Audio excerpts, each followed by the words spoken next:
Bitcoin immediately goes from, let's say, 85, 90,000 or 110,000 per coin. It immediately goes to 300,000, 350,000 overnight. There's no market. There's no bid. It's the cosmic moment. If you weren't paying attention, you will find yourself on the wrong side of history. We are now entering into the Bitcoin era, and El Salvador is really the first to enter the Bitcoin era. Bitcoin Zella stands out with its simplicity and clarity. We've crafted an experience that anyone can dive into, whether you're a crypto expert or just a new to the crypto world. Now guess who keeps his eye on us? The author of best-selling book Rich Dad Poor Dad, Robert Kiyosaki. And we want to take this opportunity and thank all the people who trusted us, and we read every comment. And the best part, it's free. Subscribing now means you will get all new information for free. Don't just follow the trends, stay ahead of them. Subscribe to Bitcoin Zella today and enjoy the new edge.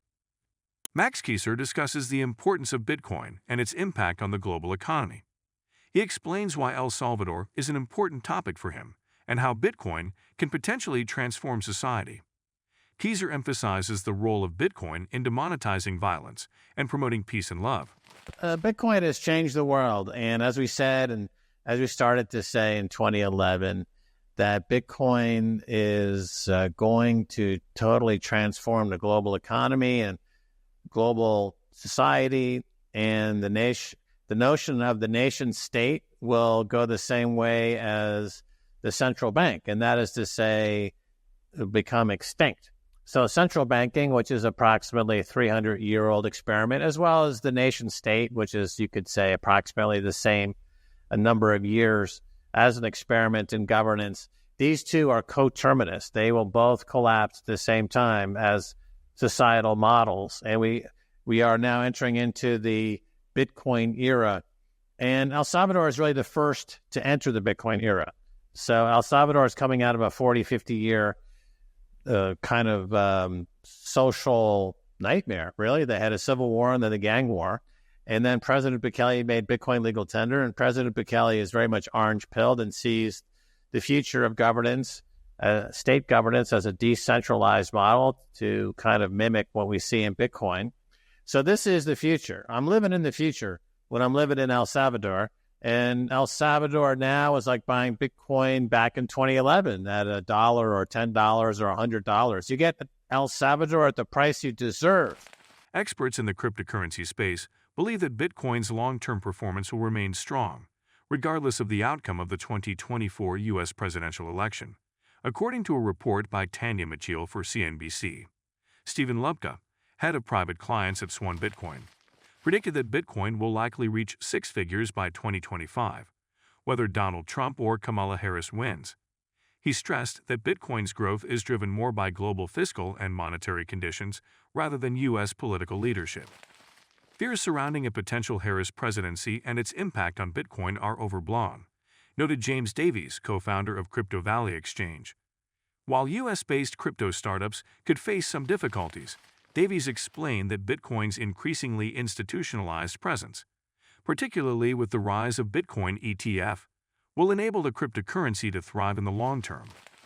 He also emphasized that Bitcoin is a global commodity, and the market does not react negatively to partisan events in the U.S. TNBC highlighted that many in the crypto community had initially speculated that Trump's re-election would act as a catalyst for Bitcoin's price. Analysts at Bernstein expect Bitcoin to surge to around $80,000 if Trump wins, while a Harris victory might lead to a temporary dip, pushing the cryptocurrency down toward $40,000. However, Lubka added that while short-term movements might occur, the medium-term outlook for Bitcoin is unlikely to be affected by the election result. Although Vice President Harris has yet to publicly reveal her stance on cryptocurrencies, some investors worry that she may adopt a more aggressive regulatory approach, similar to Senator Elizabeth Warren and SEC Chair Gary Gensler. However, CNBC noted that Bitcoin has consistently performed well even under regulatory scrutiny, with Lubka reminding investors that Bitcoin has thrived despite a challenging political environment throughout its history. Well, CBDCs, or central bank digital currencies, are just an extension of the fiat money world, right? There's nothing new there. It's just more fiat money. And the same thing with altcoins. All altcoins, whether it's Ethereum or any of the other 20, 30, or 40,000 altcoins, they are an extension of fiat money. They're not part of the Bitcoin universe. And so as such, they're not offering anything new in terms of competing with Bitcoin. So I don't see them succeed in any way. CBDCs are just an extension of the problems that we have already.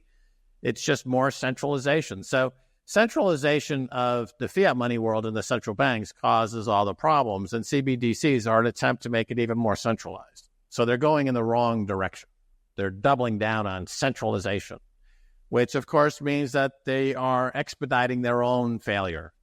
I think one of the interesting design attributes of Bitcoin is that it's designed to be attacked. And the more you attack it, the greater the hash rate goes up, and therefore the greater the security, and therefore the greater its use as a store of value. So it's a very interesting situation where Bitcoin really is designed to get attacked in this sense.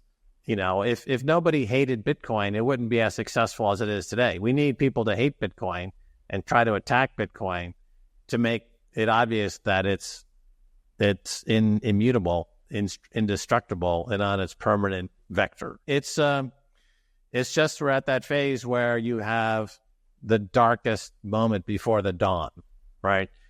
It's the darkest before the dawn. You have that blackness, a black period before the Big Bang. You know, this is really echoes the Big Bang. I think it's the Bitcoin Big Bang. It's the Big Bang of consciousness that's coming.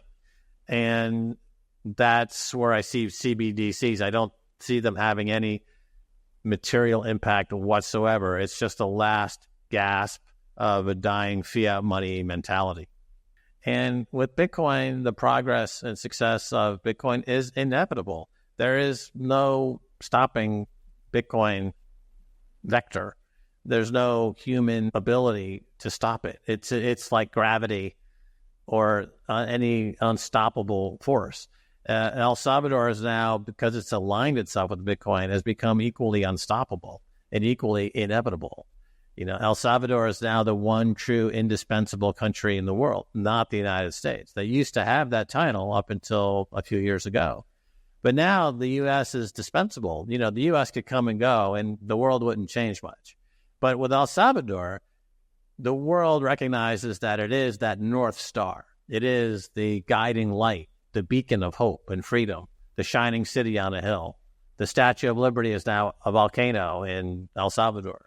So there's enormous global goodwill. People all over the world are rooting for El Salvador, and that has an impact. You can feel it, and it's inevitable. And it's Bitcoin miners play a fundamental role in securing the network and also producing new coins. Since the fourth Bitcoin halving earlier this year, BTC miners have been readjusting their operations to match the rising difficulty. Moreover, the Bitcoin block reward declined from 6.25 coins to about 3.125 units every 10 minutes, thus making it difficult for the existing mining rigs to remain profitable. After the fourth Bitcoin halving in April, the mining hash rate dropped from over 643 ETH/s to a low of around 561 ETH/s in June. The notable hash rate drop was attributed to Bitcoin miners switching off their rigs in preparation for powering up new generation hardware. Since June, the Bitcoin hash rate has since recovered and recently scaled to a new all-time high of about 698 ETH/s earlier this month.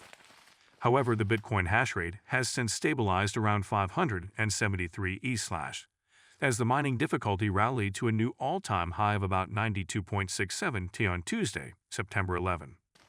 Despite the higher odds of interest rate cuts in the United States next week on Wednesday, the possibility of further Bitcoin price drops still lingers. Moreover, some experts believe next week's economic shift could turn out as a sell-the-news event, leading to further sell-offs.